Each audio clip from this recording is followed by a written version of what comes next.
Chapter 5 of the Jaguars Jewel. Dink heard thumping footsteps on the stairs just before two police officers entered the office. They listened to the story, then invited Dink's uncle down to the police station to answer more questions. "Mr. Duncan, will you ask Mr. Pride and John Paul to come with us?" one of the officers asked. "I will," Dink's uncle said, "but believe me, this is a horrible mistake." The officer nodded, pointing to the statue. "We'll have to take this, too. We'll check it for prints at the station." "What about us?" Regina Wu asked. "Are Dr. Pitts and I free to go?" "I have your addresses," the officer said. "We know where to find you." Of course, Dr. Pitts said. He and Regina Wu left. Uncle Warren walked over to Dink. "Don't worry, nephew. This shouldn't take long," he said. "Stay with Yvonne until I get back." When he bent down to hug Dink, he whispered, "Donnie, remember your cookie." James Pride locked the office, and they all walked down the stairs. The two officers carried the re-wrapped Jaguar. John Paul hugged Yvonne, then joined Uncle Warren and James Pride in one of the police cruisers. Dink, Josh, Ruth Rose, and Yvonne watched them drive away in the rain. "Come inside," Yvonne said. "I will make something warm to drink. The men will be back in a jiffy, yes?" She fixed the kids big mugs of hot chocolate. They sat down at the window and watched the rain fall. "Try not to worry," Yvonne said. "When the men return, then we solve the mystery. Yes?" She left the kids and passed through a blue curtain into the restaurant's kitchen. "This is so weird," Josh said. "It stinks," Dink said. "I know my uncle wouldn't steal some dumb jewel." "But what happened to it?" Ruth Rose said. "Someone stole the real one." The kids sipped their hot chocolate and looked through the rain-streaked glass. Dink stood up. "I wonder where the bathroom is." "Ask Yvonne," Ruth Rose said. "I think she's in the kitchen." Josh slurped up the last of his drink. "And see if she has any more hot chocolate," he said. Dink walked toward the back of the restaurant. He passed through the blue curtain into the kitchen. A pile of chopped broccoli sat on the counter next to a bowl of peeled raw onions. He looked around, but Yvonne wasn't there. He saw another blue curtain, so he peeked through it, looking for the bathroom. Just then he heard a voice. Dink turned around and saw Yvonne slip through the narrow door.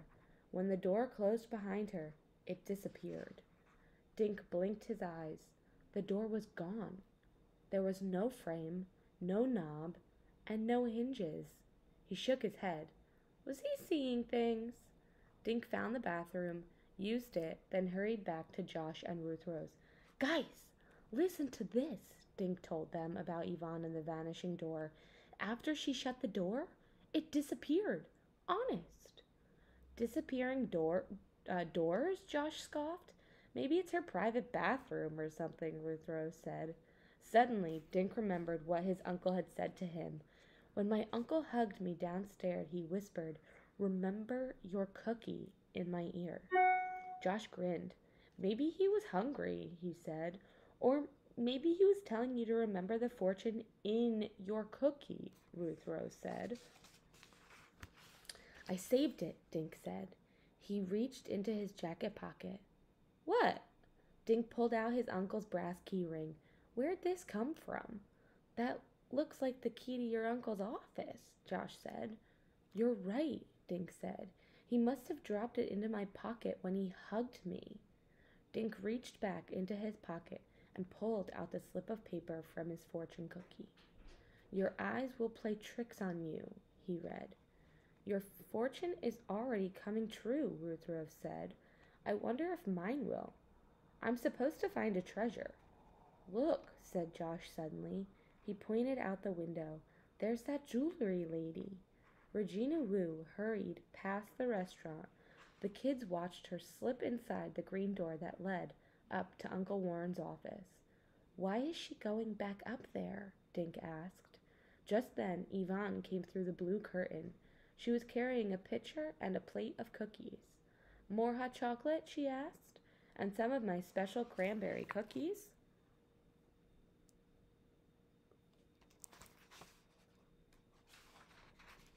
While Josh and Ruth Rose reached for the cookies, Dink stared out the window at the green door.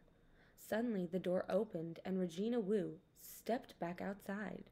She closed the door behind her, then hurried away from the building. Dink watched her dash up the street, raising her umbrella. He stared after Regina Wu. What's going on? He wondered. Why would she go up to the office when she knows my uncle isn't there? Suddenly, another thought struck him.